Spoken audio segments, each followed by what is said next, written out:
E aí, tudo belezinha? Pois é, estamos aqui também para as nossas aulas no formato aí EAD proposto pelo Estado.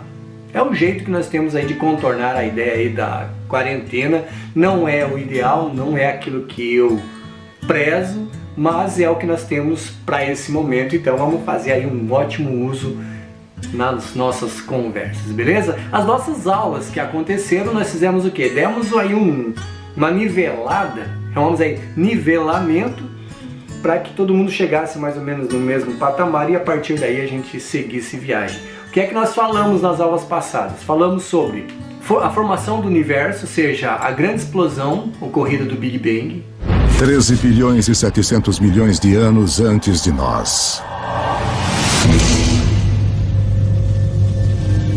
Este é o nosso universo criança. Tudo o que já existiu, tudo o que já aconteceu. Começa aqui neste minúsculo feixe de energia menor que um átomo.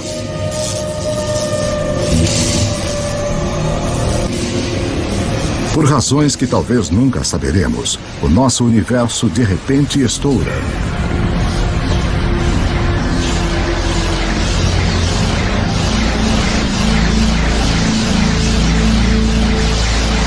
Em um milionésimo de milionésimo de milionésimo de milionésimo de milionésimo de milionésimo de segundo. Passou de um tamanho menor que um átomo para maior que uma galáxia. Vuf! O que você está vendo é energia. Essa explosão vai gerar energia suficiente para formar os primeiros átomos de hélio e hidrogênio que comporão as primeiras estrelas. Essas primeiras estrelas, elas terão aí uma vida útil, vamos dizer assim, entrarão em colapso gerando mais energia. Então a estrela ela vive por um determinado momento, um determinado tempo, vamos dizer assim, e aí ela entra em colapso gerando mais energia lançada no espaço cria novas coisas e assim sucessivamente. Na formação de um novo conjunto de estrelas, teremos o surgimento do Sol, que também é composto por hélio e hidrogênio, e mais algumas partículas que já irão compor aquilo que chamaremos de sistema solar. Em uma fração de segundo, o Big Bang cria toda a energia que vai existir. Toda a energia que vai dar vida às estrelas, que vai alimentar qualquer coisa que já viveu. Toda a energia que você vai consumir remonta ao início dos tempos.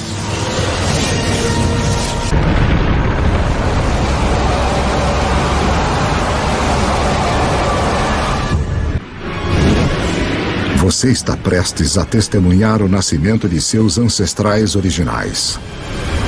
Os primeiros átomos. Isso é hidrogênio. O universo irá usá-lo para fazer tudo no mundo ao redor de nós.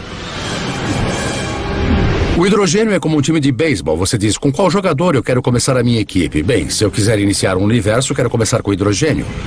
Porque dele, com muito calor e muita pressão, você pode criar mais tipos de átomos. Os primeiros átomos estouraram pelo início do universo. Infelizmente para nós, eles não se espalham uniformemente. Porque naqueles minúsculos bolsões com mais átomos, a gravidade, o grande escultor do início do universo, põe sua mágica para funcionar.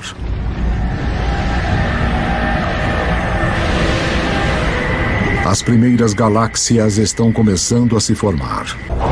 Dentro das galáxias, em formação, a gravidade continua a apertar nuvens de gás e pó, fazendo que a pressão e o calor subam violentamente. Quando a temperatura atinge 10 milhões de graus Celsius, átomos de hidrogênio chocam-se, criando um novo elemento, o hélio, e rajadas radiantes de energia. Os elementos feitos pelas estrelas vão se tornar as sementes da vida na Terra e os condutores da história humana. Mas a viagem está apenas começando. Antes que possa haver vida, o universo precisa construir-nos um lar adequado. Juntar o material suficiente no lugar certo de uma só vez leva um tempo muito longo. Pelos próximos 8 bilhões de anos, mais da metade da história como a conhecemos, as fábricas de elementos continuam seu trabalho. Estrelas explodem e renascem. Cada geração com mais elementos pesados que a anterior. Até que 4 bilhões e 600 milhões de anos antes, finalmente, há materiais reunidos suficientes para o próximo passo no caminho até nós.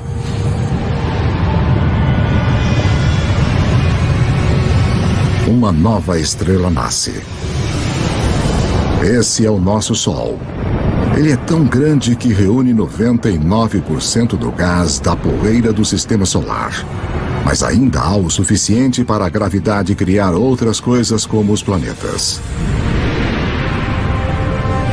O terceiro depois dessa estrela será a nossa casa. Na época em que a Terra surge. Esses materiais eles vão começar a se agrupar. Formaremos então um grupo de planetas em torno do Sol, aí a composição do Sistema Solar. Lembram disso? Os primeiros planetas ou os planetas mais próximos do Sol serão denominados de rochosos. Os planetas rochosos são aqueles que foram formados mais próximos ao Sol, são densos, eles são basicamente uma estrutura de ferro e níquel, e a organização desses será mais próxima do Sol. A emanação de vapores, gases, etc. serão encaminhadas para um ambiente mais afastado do Sol, onde se formarão então os planetas denominados gasosos. Lembram disso? Então, rochosos, Mercúrio, Vênus, Terra e Marte, entre eles o cinturão de asteroides e posterior Júpiter, Saturno, Urano, Netuno. Outros planetas já foram identificados. O Plutão hoje ele é configurado como um planetóide por conta de uma organização científica em termos de tamanho.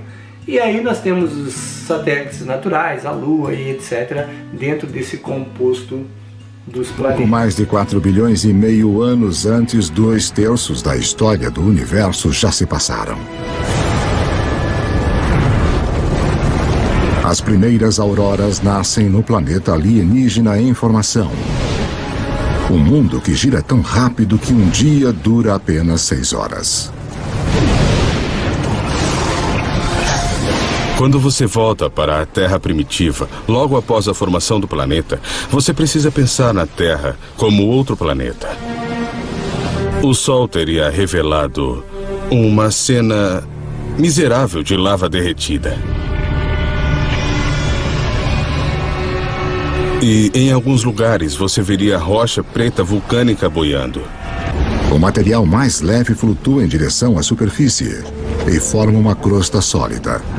Este metal líquido agitado cria um campo magnético que se estende até o espaço. Como um campo de força, ele irá proteger o nosso futuro lar das partículas carregadas mortais do Sol. Em breve, este campo magnético vai permitir que a vida cresça. E depois orientar os exploradores que vão ligar as duas metades do mundo. Mas para que tudo isso aconteça, a Terra vai precisar de um parceiro fundamental. 4 bilhões e meio de anos antes de nós. 4 bilhões e meio de anos antes, um objeto do tamanho de Marte bate no planeta a 40 mil quilômetros por hora.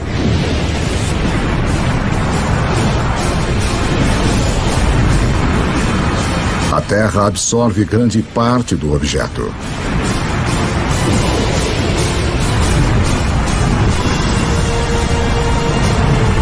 Mas um jato de restos de fundição é rebatido para o espaço. Num período de 1 ano, a gravidade reúne o material numa esfera secundária em órbita ao redor da Terra, onde tem ficado desde então. A formação da Lua foi um evento muito importante na história da Terra. E de fato, sua criação há mais de 4 bilhões de anos é muito importante para o clima da Terra de hoje. A Lua mantém a Terra firme.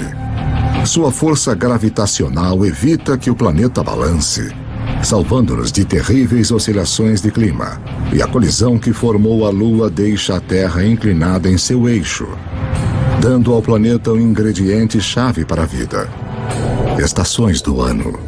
Passado isso, nós fomos para o planeta Terra propriamente dito. Tá aqui o planetinha Terra aqui. A sua configuração inicial era o que? Muito quente.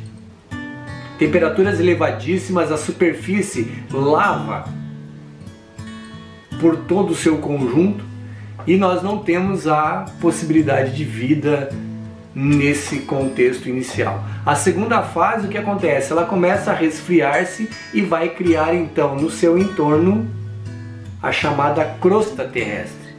Por que ela vai criar aí essa casquinha em volta da Terra? Porque a temperatura fora do planeta é muito mais fria, então há um choque térmico. Esse choque térmico faz com que a Terra sofra então um resfriamento superficial, mas dentro dela continua ainda com altíssimas temperaturas. Passado-se o tempo, fragmentos que vêm do espaço, meteoritos, micrometeoritos, meteoros, etc., se chocam intensamente com a Terra. Parte desse material vai se alojar dentro do planeta Terra, parte vai formar a Lua. Esse choque coloca a Terra também em movimento e a Terra vai começar então a ter uma outra estrutura: crosta, manto e núcleo. Teremos a Lua também, que é o satélite natural da Terra, que vai fazer com que ela não fique balançando muito quando ela executa o movimento de rotação, ou seja, ela dá um equilíbrio importante para a Terra. E esse movimento de rotação externo, ele é numa velocidade diferente do que tem no interior do planeta Terra. Isso faz com que correntes de convecções aconteçam dentro do planeta, ou seja, a lava, o magma ali na verdade, ele vai subir até a superfície, se resfria e desce próximo aí ao núcleo, aquece novamente em maiores temperaturas, sobe, e esse movimento de subir e descer circular aí dentro do planeta Terra nós chamamos de correntes de convecções. Qual a importância das correntes de convecções? Criam eletromagnetismo dentro da Terra, fazem o movimento das placas tectônicas. E o que acontece? Com esse movimento de rotação, a carga eletromagnética, nós vamos ter a composição em volta do planeta Terra da atmosfera. E é a partir daí que as coisas vão mudar significativamente no nosso planeta Terra. O que acontece depois que chega a atmosfera, lembra? Aqueles gases que se perdiam no espaço agora ficarão retidos na atmosfera. Dentre eles o vapor d'água. Então o vapor que se perdia agora chega na atmosfera, condensa, transforma-se em nuvem e chove. Vai chover muito, mas muito no planeta Terra.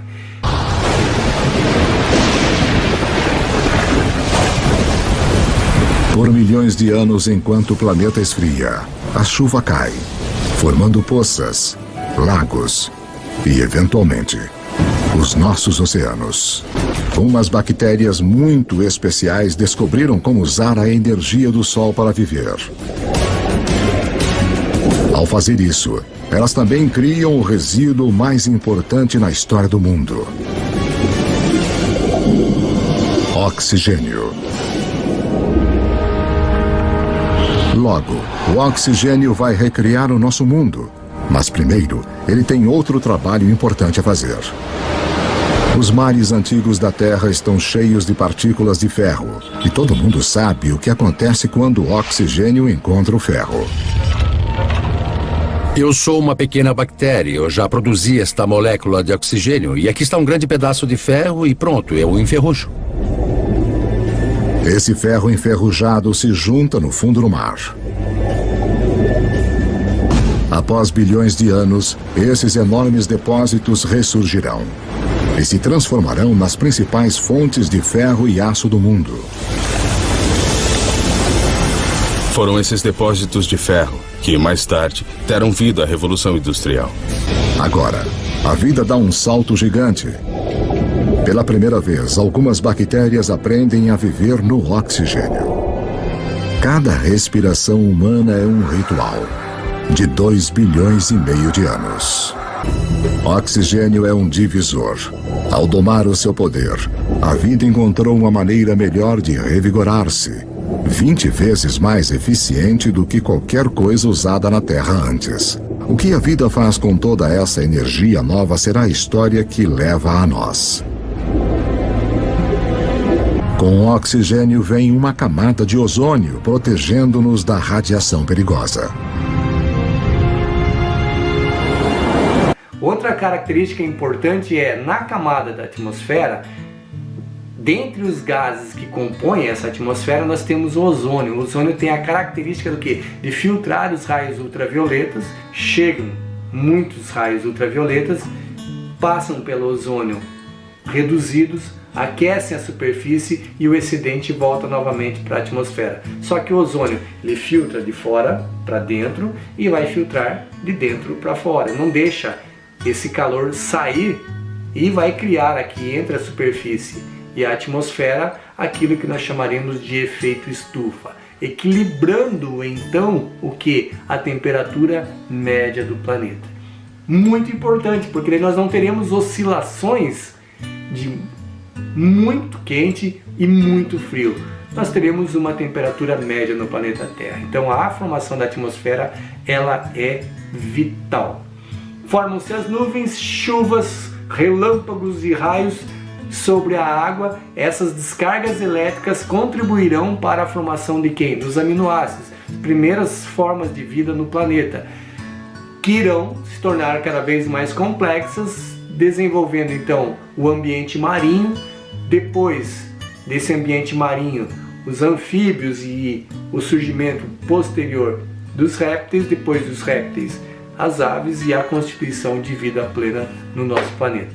Beleza? Fizemos um resumão aí bem legal. Daqui para frente nós vamos para uma outra pegada, que é a constituição do planeta Terra em termos de superfície. Beleza? Nos vemos então na próxima aula.